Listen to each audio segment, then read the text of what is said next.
పాడల్ tennis నయా concept. పూర్తి వివరాలకు చదవండి రేపటి సాక్షి హైదరాబాద్ ఎడిషన్. ఏపీలో సోషల్ మీడియా కార్యకర్తలపై పోలీసుల ఓవర్ యాక్షన్ ఇంకా కొనసాగుతూనే ఉంది. కడప జిల్లాలోనూ పశ్చిమ గోదావరి జిల్లాలోనూ ఇదే తీరు కనిపిస్తోంది. కడప జిల్లాలో 3 ఇళ్లకి నోటీసులు అంటించారు. ఉండి మండలంలో వైఎస్ఆర్సీపీ జిల్లా అధికార ప్రతినిధిని అరెస్ట్ చేశారు. అటు సోషల్ మీడియా యాక్టివిస్టులను భయభ్రాంతులకు గురి చేయాలని, ఇటు వైఎస్ఆర్సీపీ నేతల్ని ఇబ్బంది పెట్టాలన్న కక్షపూరిత వైఖరి పట్ల ఆగ్రహం వ్యక్తమవుతోంది. కూటమి ప్రభుత్వ కక్షపూరిత వైఖరి పట్ల ఆగ్రహం పెళ్లిబుకుతున్న పోలీసుల తీరు అదేవిధంగా కొనసాగుతూనే ఉంది. వైఎస్ఆర్సీపీ నాయకుల్ని, సోషల్ మీడియా కార్యకర్తలను అక్రమంగా అరెస్టులు చేస్తూనే ఉన్నారు.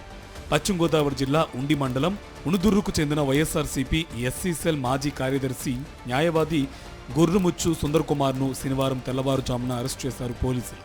సుందర్ కుమార్ సోషల్ మీడియాలో యాక్టివ్గా ఉంటారు. ఇటీవలే ఆయన్ను వైఎస్ఆర్సీపీ జిల్లా అధికార ప్రతినిధిగా నియమించారు. Social media activist Varra Ravinder Reddy కేసులో పోలీసులు ఇంకా అత్యుత్సాహంగానే ప్రవర్తిస్తున్నారు. Kadapa MP YS Avinash Reddy PA Raghava Reddy ఇంటికి సెర్చ్ వారెంట్ అంటించిన పోలీసులు YSRCP social media convenor Vivekananda Reddy, co convenor Nishant రెడ్డిలకు నోటీసులు ఇచ్చారు. అదేవిధంగా వైఎస్ఆర్సీపీ మహిళా నేత సునీతారెడ్డి ఇంటికి వెళ్లి ఆమె లేకపోవడంతో ఇంటి మీద 41A నోటీసులు అంటించారు. ఇలా ఉంటే వైఎస్ఆర్సీపీ అధికార ప్రతినిధి భూమాన కరుణాకర్ రెడ్డి చంద్రబాబు ప్రభుత్వ తీరుపై మండిపడ్డారు.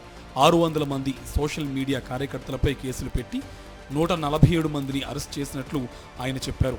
వర్రా రవీంద్రారెడ్డి పేరుతో టీడీపీ సోషల్ మీడియా యాక్టివిస్టులే ఫేక్ ఐడీలు సృష్టించి వర్రా పేరుతో అసభ్య పోస్టులు పెట్టి వాటిని వైఎస్ఆర్సీపీకి ఆపాదించారని తెలిపారు. రాష్ట్రంలో వైఎస్ఆర్సీపీకి ఎవరూ ఉండకూడదనే కుట్రతోనే చంద్రబాబు ఇలా చేయిస్తున్నారని భూమానా మండిపడ్డారు. మొత్తం వైఎస్ఆర్ కాంగ్రెస్ పార్టీ జగన్మోహన్ రెడ్డి సర్వ వ్యవస్థల్ని ఆంధ్ర రాష్ట్రంలో ఛిద్రం చేశారు అని చెప్పటానికే ఉపయోగించడానికే సరిపోయింది.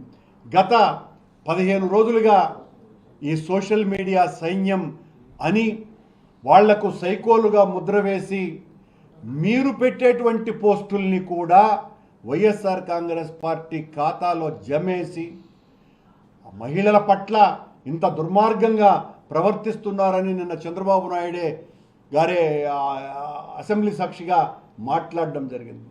సోషల్ మీడియా కార్యకర్తలపై అక్రమ కేసులు బనాయిస్తూ చంద్రబాబు ప్రభుత్వం రాజ్యాంగ ఉల్లంఘనకు పాల్పడుతుందనే విమర్శలు వినిపిస్తున్నాయి. జూలైలో అమల్లోకి వచ్చిన భారత న్యాయ సంహిత చట్టాన్ని 3-4 ఏళ్ల నాటి కేసుకు వర్తింపచేయరాదని రాజస్థాన్ హైకోర్టు తీర్పిచ్చింది. అయినప్పటికీ ఏపీలోని కూటమి ప్రభుత్వం పాత కేసులకు కూడా కొత్త చట్టాన్ని అమలు చేస్తుంది. ఈ చట్టం అమల్లోకి రాకముందు నాటి అభియోగాలపైన BNS 111 కింద కేసులు నమోదు చేస్తున్నారు. రాజ్యాంగం, కోర్టు తీర్పులతో తమకు పనిలేదు అన్నట్టుగా చంద్రబాబు ప్రభుత్వం వ్యవహరిస్తోంది.